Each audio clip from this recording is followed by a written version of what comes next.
আওয়ামী লীগের অসংখ্য নেতাকর্মীরা আমার ভিডিওগুলো দেখেন। আপনাদের অনেকের কাছে ভাল লাগে যখন পজিটিভ কথা বলি, আবার যখন সমালোচনা করি তখন অনেকের কাছে খারাপ লাগে, বলেন যে তোমার পরিণতি ভবিষ্যতে এই হবে সেই হবে। দেখেন, এগুলো কিন্তু গত 16 বছর মানে লাস্ট 5 থেকে 6 বছর আমি নিউজ করছি, তখন এরকম কমেন্ট দেশ থেকে করছেন। তো পরিণতি আসলে আপনাদের নিজেদেরই খারাপ হয়ে গেছে, তাই না? আমরা যারা ক্রিটিক্স আছি, অন্তত আমি, যেটা ভালো সেটারে ভালো বলি, যেটা খারাপ সেটারে খারাপ বলি। আবার এটা বিএনপি করুক, আওয়ামী লীগ করুক, ডক্টর ইউনূস করুক, ছাত্ররা করুক, তো যার কারণে আমাদের দলটা আপনার বুঝতে কষ্ট হয় যে আমি কাকে রিপ্রেজেন্ট করি, তাই না? আমরা বাংলাদেশকে রিপ্রেজেন্ট করি, যেটা ভালো সেটারে রিপ্রেজেন্ট করি, যেটা কপালে শনিটাই কানবে সেটা সম্পর্কে সতর্কতা দেই। এখনো যারা পুরাপুরি শনি দেখেন নাই, সামনে আরো শনি দেখতে যাচ্ছেন, বিদেশে বসে অনেকেই কমেন্ট করছেন, ভাই আপনি দেশে যান, গিয়ে আবার আপনি কমেন্ট করেন আগে বিএনপি জামাতরে আপনারা বলতেন, এখন আপনারাই দেশে যে এরকম একটা পোস্ট দিয়ে এলাকায় থাকতে পারেন কিনা, বাড়িঘর থাকে কিনা, এটা কিন্তু অচিরে বুঝতে পারবেন। কারণ একটা স্রোত চলছে, তাড়াহুড়ার কাজ হচ্ছে শয়তানের। আবার আপনার কৃতকর্মটা এটা নিয়ে আপনার অনুশোচনা থাকতে হবে। জুলাই আগস্টে যা ঘটছে এটা নিয়ে আপনার ভিতরে যদি সামান্য অনুশোচনা না আসে যে এখানে এতগুলো মানুষ মারা গেছে, প্রেক্ষাপট যাই হোক, সরকার পতনের জন্য রাজনৈতিক শক্তি চেষ্টা করবে, এটা খুবই সিম্পল। মানুষের বুকে গুলি চালাইছেন, এটা তো বাস্তব। বিভিন্ন জায়গায় হামলা হয়েছে, এটাও বাস্তব। এখন এই বাস্তবতার প্রেক্ষাপটে বাংলাদেশ ছেড়ে পালাইতে হয়েছে সবাইকে, এটাও বাস্তব, তাই না? তো এই বাস্তবতার প্রেক্ষাপটে যখন ডেভিল হান্টের মতন প্রোগ্রাম চলছে বিভিন্ন জায়গায়, ভালো মানুষও কি গ্রেপ্তার হচ্ছে না? হচ্ছে। কিন্তু আমার এলাকায় আমি 2-4 জন চিনি, আওয়ামী লীগের রাজনীতি করতে ভালো মানুষ, কিন্তু এখন তারাও গ্রেপ্তার হচ্ছে। আর এর মাঝখানে যখন এরকম কর্মসূচি আওয়ামী লীগ দিচ্ছে, যারা দিচ্ছে তারা তো দেশের বাইরে। আওয়ামী লীগের সব এমপি মন্ত্রী দেশে আছে, 2-4টা ছাড়া সব দেশের বাইরে, বিদেশে বসে আছে। তো বিদেশ থেকে বসে যে বক্তব্য দিচ্ছে, এটার বাস্তবায়ন দেশে কে করবে? আপনারা। এই যে আজকে 18 তারিখ গেছে, সারা বাংলাদেশে আপনি দেখছেন হরতালের কোন রকম চিহ্ন। আপনি একটা হরতালের ডাক দিচ্ছেন, মানুষ এটার মধ্যে পাত্তা দিচ্ছে না, তাহলে কি হচ্ছে? আপনাদের নিজেদের ওজন নষ্ট হচ্ছে। গতকালকে একটা প্রোগ্রাম দিল কি মশাল মিছিল, এখন রাত্র 2টার সময় বের হইয়া 5 জন লোক আপনারা মশাল নিয়ে একটা মিছিল করলেন। এই আওয়ামী লীগের শক্তি বাংলাদেশ দেখে কি হাসবে, নাকি আসলে ভাববে যে yes Awami League is back? আজকে 18 তারিখ সর্বাত্মক হরতাল ডাক দিচ্ছেন, লিখছেন কি সফল করবে জনগণ। এই মুহূর্তে আওয়ামী লীগের পক্ষে মাঠে নাইমা হরতাল সফল করবে এই জনগণ আপনি দেখান। আজকে সারাদিন দেখছেন। আমি কেন বলি দেখেন, এগুলোতে নিজেদের ওজন নষ্ট হয়, নিজেদের। আর এটার একটা বড় অংশ গেল 16 বছরে করে ফেলছেন। দলের যারা প্রকৃত তেগী নেতা কর্মী ছিল সবাইরে দল থেকে মোটামুটি একদম সাইড করে কাইটা বাটে ফেলাই রাখছেন। হাইব্রিড লুটেরা, বাটপার, চিটাররা দলের বিভিন্ন জায়গায় বসছিল।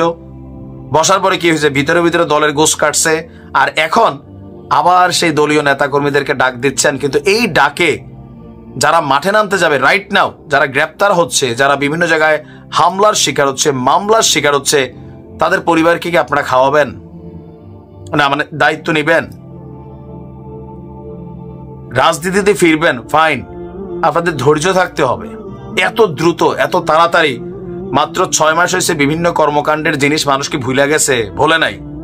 এখন সরকারে যারা আছে তাদের সমালোচনা হচ্ছে, কিন্তু আপনাদের কর্মগুলো কিন্তু ভোলে নাই। অতি তাড়াহুড়া করতেছেন, একটু ধৈর্য ধরেন। বিএনপি জামাত ক্ষমতার বাইরে কত বছর ছিল? 16 বছর। কোনো কর্মকাণ্ড করতে পারছে? দিছেন মিনিমাম লেভেলে পারছে, মিনিমাম লেভেলে। জামাত তো পারেই নাই। তো সেইখানে আপনি ভাবতেছেন যে দেশের জনগণ আপনার সাথে আছে, দৌড় দিয়ে ঝাঁপাবে, লাফাবে। যদি এরকমই হইতো, 2-3টা প্রোগ্রাম কিন্তু দিয়ে ফেললেন। একজন মানুষ রাস্তায় নামছে দিনের আলোতে, আগে বিএনপির ওরকম হইতো 5 জন মানুষ একটা মিছিল করতো রাতের বেলা, দিনের বেলা ঝটিকা মিছিল, পুলিশের সাইরেন শুনে দৌড় দিয়ে ভাগতো, আমরা হাসতাম। এখন তো আপনাদের দেখে আমরা হাসছি। এমন কোন কর্মকাণ্ড করেন না যেটাতে ওই যে পুরানা যে ঘুটা আছে এটার আরো ঘাটাইয়া গন্ধ বের করেন না। হজম ধরেন, ধৈর্য ধরেন, মানুষের কাছে পৌঁছানোর জন্য পজিটিভ চিন্তা ভাবনা করেন।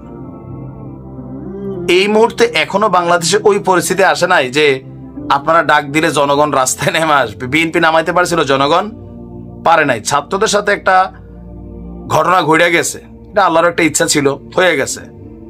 মাত্র 6 মাস হয়েছে গেছেন। এখন ওই যে নিজুম মজুমদার হারপিক ক্যারেক্টার, সে বাংলাদেশের মানুষের গালাগালি করে, এইসব ক্যারেক্টার দিয়ে যখন মানে ফেসবুক লাইভ টাইপে আসে, এদেরকে রূপসা দিয়ে আসলে চপ্পল বানানো দরকার। কেন? এরা আওয়ামী লীগের নেতা কর্মীদের বিপদে ফালায়। এ তো দেশের বাইরে আছে। আগে বলতো তারিক জিয়ারে হ্যাডম থাকলে দেশে আসো, বিএনপি জামাতে বলতো হ্যাডম থাকলে দেশে আসো, তা আপনিও দেশে এসে এখন পটর পটর করেন। আপনারা সাধারণ নেতা কর্মীগুলোর বিপদে ফালান। পরিস্থিতি বুঝতে হবে, অন্যায় অন্যায় বলতে হবে। যেটা জুলাই আগস্টে আওয়ামী লীগ করছে, এটা অন্যায় ছিল, অহংকারের পতন হয়ে গেছে, সেটা থেকে বের হয়ে আসতে হবে, অনুশোচনা করতে হবে, নিজেদের ভুল মিনিমাম লেভেলে নিজেরা অনুধাবন করতে হবে। যদি এটা নাই কাজ করে, দেশের মানুষ আপনাকে নিবে না। ধরে রাখেন 7 বছর আপনি বাংলাদেশে কোনো কিছুই করতে পারবেন না। একটা সরকার যখন আসবে, গণতান্ত্রিক সরকার, তখন তার সমালোচনা হবে, তার অন্যায় দুর্নীতি আসবে, মানুষের মন বিগড়াবে, কারণ বাংলাদেশের মানুষ ভুলা যায়, এটা হয়। কিন্তু এখন এত তাড়াতাড়ি কইরা আপনি একটা কর্মসূচি দিচ্ছেন, মানুষ নাই, কুত্তাও নাই রাস্তায়। আর এগুলোতে কি হচ্ছে, ডেভিল হান্টের মধ্যে যখন আপনারা এগুলো লিখতেছেন, এলাকার থেকে অনেকে এগুলা করতেছে, গোয়েন্দা তথ্যের ভিত্তিতে তাদেরকে গ্রেপ্তার করতেছে, আওয়ামী লীগ নাম দেখলে অনেকে তুলে নিয়ে যাচ্ছে। এগুলো ঘটতেছে নাকি ঘটতেছে না তলে তলে ডেভিল হান্টে?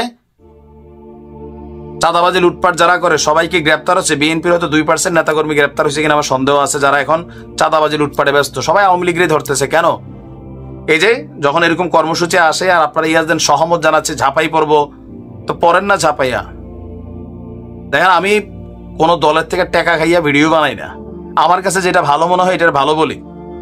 সমালোচনা যদি মনে হয় ডক্টর ইউনূসকেও করি, শেখ হাসিনার সময়ও করছি, ভালোটারে ভালো বলছি, খারাপটারে খারাপ বলছি। আপনার পক্ষে যেটা ভালো যায় খালি এটাতে ভাই ফাইন, আর বিপরীতে যদি যায় ভাল লাগে না।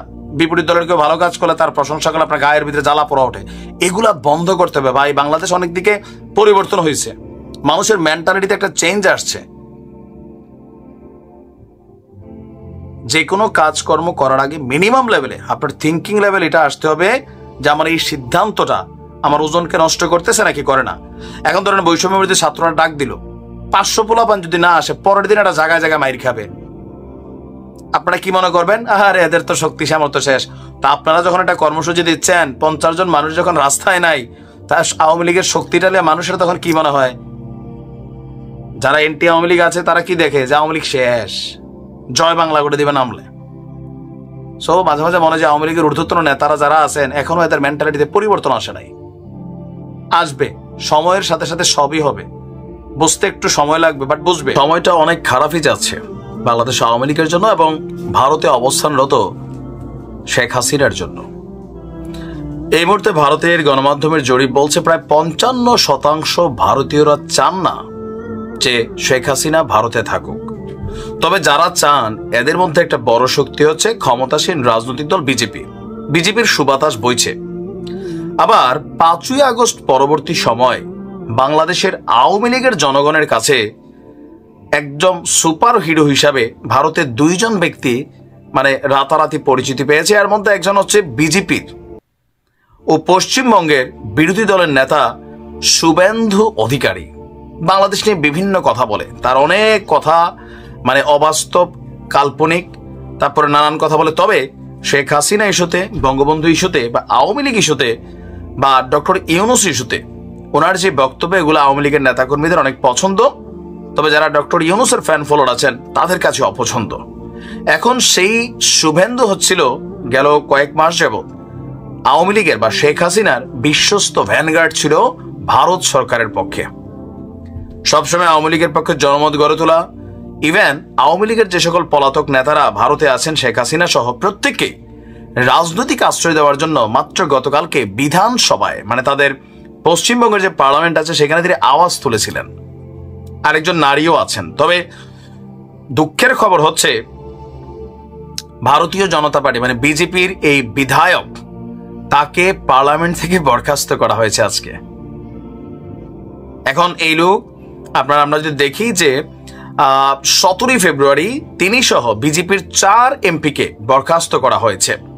ভারতীয় সংবাদ মাধ্যম এক প্রতিবেদনে এই তথ্য বলছে যে বিরোধী দলের নেতা শুভেন্দু সহ 4 বিজেপির এমপিকে বিধানসভা থেকে 1 মাসের জন্য বরখাস্ত করা হয়েছে। এ নিয়ে এর আগেও তিনি কয়েকবার বরখাস্ত হয়েছেন, তো এবং এটাও গতানুগতিক দ্বারায় তিনি আবারও বরখাস্ত হয়েছেন বোঝা যাচ্ছে। তবে এই সিদ্ধান্তের বিরুদ্ধে আগামীকালকে বিধানসভার বাইরে কর্মসূচিরও ঘোষণা দিয়েছেন তিনি। শুভেন্দু ছাড়াও বরখাস্ত যারা হচ্ছেন বঙ্কিম ঘোষ, বিশ্বনাথ কারক এবং অগ্নিমিত্রা পাল। বলা হচ্ছে যে বিধানসভায় বাজেট অধিবেশন চলছিল। গত সপ্তাহে রাজ্যের পক্ষ থেকে অর্ধ বছরের বাজেট পেশ করা হয়েছে, এখন বাজেটের উপর আলোচনা হবে। তবে গতকালকে বিধানসভার অধিবেশনের শুরুতেই হট্টগোল শুরু হয়, রীতিমতো এক পর্যায়ে তা তর্কাতর্কিতে রূপ নেয়। এ সময় ওয়েলে নেমে বিক্ষোভ দেখান বিরোধী দলনেতা। অধিবেশন কক্ষে কাগজ ছিঁড়ে তিনি বিক্ষোভ প্রদর্শন করেন, পরে ওয়াকআউট করেন বিজেপির এমপিরা। আনন্দবাজার বলছে এই ঘটনায় তৃণমূলের পক্ষ থেকে মানে মমতা দিদির দলের পক্ষ থেকে এই 4 জনকে বরখাস্ত করা হয় এবং পরে এই প্রস্তাবের উপর ভোটাভুটিও হয়। বিধানসভার স্পিকার বলছেন ভোটাভুটির মাধ্যমে সবার সম্মতিক্রমে শুভেন্দু সহ 4 জনকে বরখাস্ত করা হয়েছে। এখন এই পার্লামেন্টটা হচ্ছে মমতার, তো বিরোধী দল হচ্ছে বিজেপি পশ্চিমবঙ্গে, তো সেইখানে তাদেরকে বরখাস্ত করা হয়েছে, যার কারণে আগামীকালকে তিনি এখানে কর্মসূচির ঘোষণা দিয়েছেন। কিন্তু ঝামেলাটা হচ্ছে কি, এই মুহূর্তে তিনি পশ্চিমবঙ্গে একটা বিশাল জনগোষ্ঠীকে আওয়ামী লীগের পক্ষে ডক্টর ইউনুসকে মোল্লা ইউনুস বলে এটার বিপক্ষে একটা বিশাল মানুষ কিন্তু তৈরি করে ফেলছে, জনমত তৈরি করে ফেলছে, যেটা টোটালি এই সরকারের